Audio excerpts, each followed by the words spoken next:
প্রিয় দেশবাসী, আসলে এতদিন হচ্ছে যে কোনো রকম কোনো বিষয় নিয়ে কথা বলিনি, কিন্তু এখন পরিবেশ পরিস্থিতিটা এমন জায়গায় গিয়ে দাঁড়িয়েছে যে কথা না বলে আর পারা যায় না।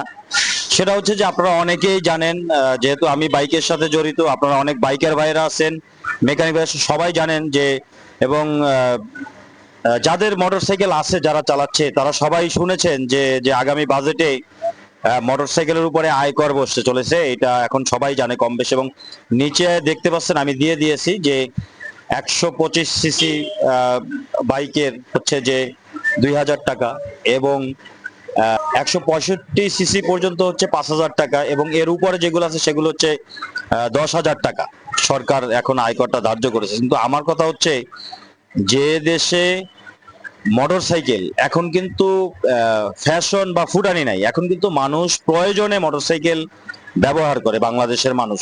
আর এই বিষয়টা হয়তো যারা নীতি নির্ধারক, যারা এই সিস্টেমটাকে চালু করতে চাচ্ছে, যে বা যারা যে সরকারকে বুদ্ধি দিছে এই সিস্টেমটা চালু করার জন্য, আমার কাছে মনে হয় যে সে বাংলাদেশে থাকেই না, বা অথবা এত বছর সে ছিল না। কারণ সে যদি বাংলাদেশে থাকতো তাহলে সে বাংলাদেশের মানুষের কষ্ট বুঝতে পারতো, জানতে পারতো। দেখেন, লক্ষ লক্ষ মোটরসাইকেল বাংলাদেশে আছে যারা পাঠাও রাইড শেয়ারিং করে। এমনকি আমি নিজেও রাইড শেয়ারিং করি মাঝে মাঝে, যখন বের হই তখন দেখি বর্তমান সময়ে 500 থেকে 700 বা 1000 টাকা আয় করতে একজন মোটরসাইকেলের যে অবস্থা হয়, সোজা বাংলায় যদি বলি, 1000 টাকা ইনকাম করতে গেলে বাথরুমের টয়লেটে বসে আর উঠতে পারে না, এই অবস্থা হয় একজন বাইকারের বর্তমানে বাংলাদেশে।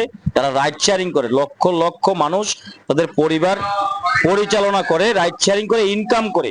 এবং অনেক মানুষ আছে যারা নিজেদের প্রয়োজনে বাইক ক্রয় করেছে, বাসে সিএনজি ভাড়ায় যানজটের কারণে যে অফিসে যেতে সময় লাগে, 30,000 35,000 টাকা বেতন পায়, 40,000 টাকা বেতন পায়, 50,000 টাকা বেতন পায়, এরকম মানুষ যারা আছে তারা একটা মোটরসাইকেল টাকা জমিয়ে ক্রয় করেছে অফিসে যাতে সময় মতো যেতে পারে, বাচ্চাকে স্কুলে নিতে পারে, যারা ব্যবসা বাণিজ্য করে তারা যাতে তাদের ব্যবসা প্রতিষ্ঠানে যেতে পারে।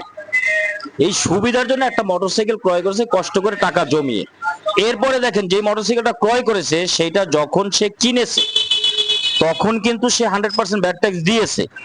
এরপরে যখন সে চালানোর জন্য লাইসেন্স করলো তখনও কিন্তু সরকারকে ভ্যাট ট্যাক্স দিয়েছে।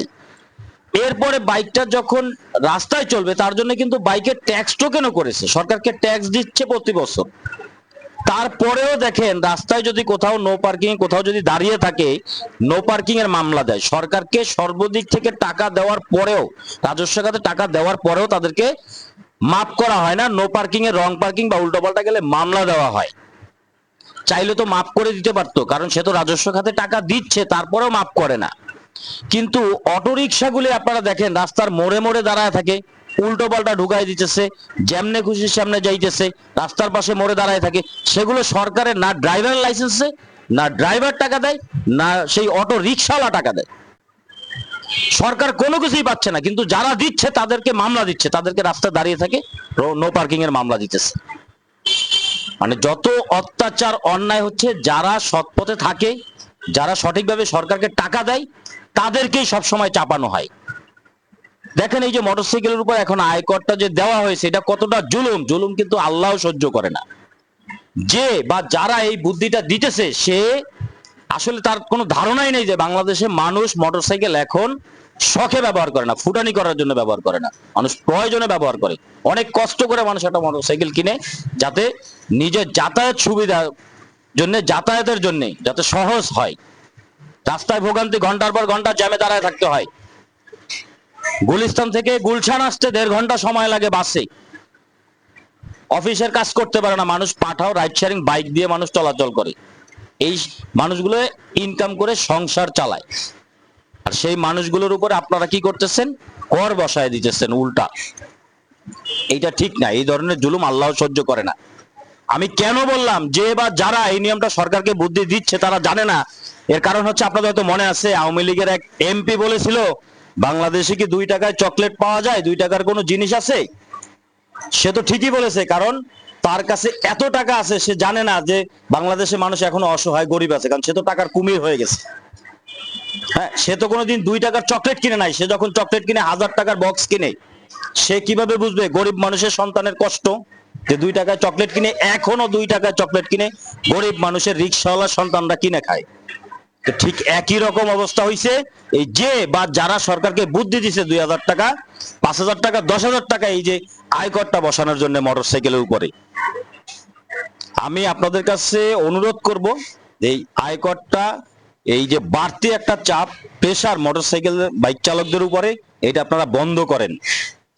এর পাশাপাশি আরেকটা জিনিস দেখেন, এআই ক্যামেরা সিস্টেম চালু করছে, যে কোনো জায়গায় দিয়ে আপনি যাচ্ছেন হঠাৎ করে মামলা দিচ্ছে, এটাকে আমিও সাধুবাদ জানাই। এটাও কিন্তু বাংলাদেশের কেউ তৈরি করে নাই, বাহিরে ছিল, বাহিরে থেকে দেশে দেখে বাংলাদেশে এসে সিস্টেমটা চালু করতেছে, আমি সাধুবাদ জানাই, ভালো করুক। কিন্তু যেই চোখ দিয়ে দেখে আসছেন, যেই কান দিয়ে শুনে আসছেন আপনারা যে বাহিরে এটা চলে, যে অন্য কান্ট্রিতে, সেই জায়গার রাস্তাটা চোখ দিয়ে আপনারা দেখেন নাই, সেই জায়গার রাস্তার পরিবেশ দেখেন নাই। আমাদের বাংলাদেশে যে এই রাস্তায় ঠেলা গাড়ি, রিক্সা, ভ্যান গাড়ি, বাল গাড়ি, ওল গাড়ি চলে, সেই জায়গায় আপনি এই সিস্টেমটা কিভাবে চালু করেন? মানুষের এমার্জেন্সি প্রয়োজন থাকতে পারে, 3 ঘন্টা 4 ঘন্টা সময় লাগে জ্যামে মানুষ এক জায়গায় থেকে আরেক জায়গায় যাওয়ার জন্যই।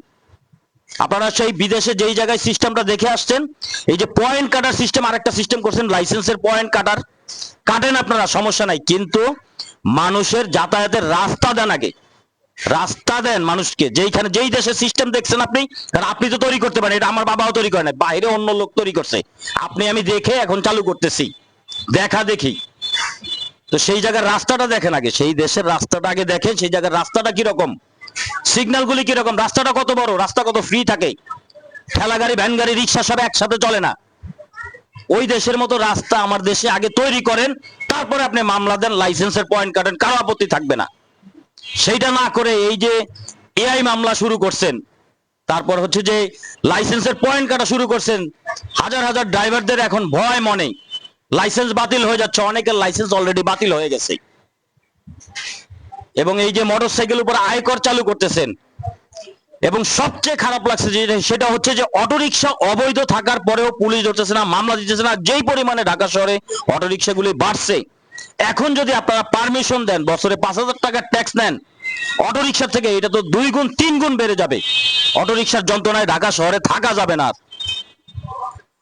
তো ওই আওয়ামী লীগের যে মন্ত্রী ছিল বলেছিল না যে চকলেট পাতা, তার নলেজে ছিলই না যে বাংলাদেশে মানুষ গরিব অসহায়, এখনো খেতে পারে না।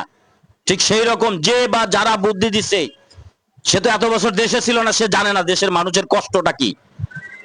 আমি তো আগেই বলেছি, মোটরসাইকেল এখন বাংলাদেশে শখ বা ফুটানি নাই, মানুষ নিজের প্রয়োজনে মানুষ এখন ব্যবহার করে। সংসার চালানোর জন্য মানুষ রাইড শেয়ারিং করে, মোটরসাইকেল দিয়ে ভাড়াটা নেই। এই মানুষগুলোর দিকে তাকান, মানুষগুলোর কষ্ট, সারাদিন 1,000 টাকা ইনকাম করতে পারে না, শুক্র শনিবারে ইনকাম থাকে না, সপ্তাহে 4 থেকে 5 দিন তারা ইনকাম করে, প্রতিদিন 1,000 টাকা হয় না। এই মানুষগুলোর উপর যদি জুলুম করেন, এইভাবে যদি কর চাপায়া দেন, এই মানুষগুলা কি করবে? বাইক বিক্রি করে অটো রিক্সা কিনবে। আমিও তো আমার বাইক বিক্রি করে অটো রিক্সা কিনবো, লাভ কি জানেন? সরকারকে লাইসেন্সের টাকাও দিতে হবে না, সরকার এটা থেকে বঞ্চিত হবে। বাইকের ট্যাক্স দিতে হবে না আমার, সেটা থেকে সরকার বঞ্চিত হবে। এখন যেটা আমি সরকারকে দেই, অটো রিক্সা লাগবে না আমার, বছরে 5,000 টাকা দিব, 5টা অটো নামাই দিব লোন করে, আমি নিজে অটো দিয়ে ঘুরবো, ড্রাইভার দিয়ে দিব, অটো ভাড়া দিয়ে দিব, বসে বসে টাকাও পাবো।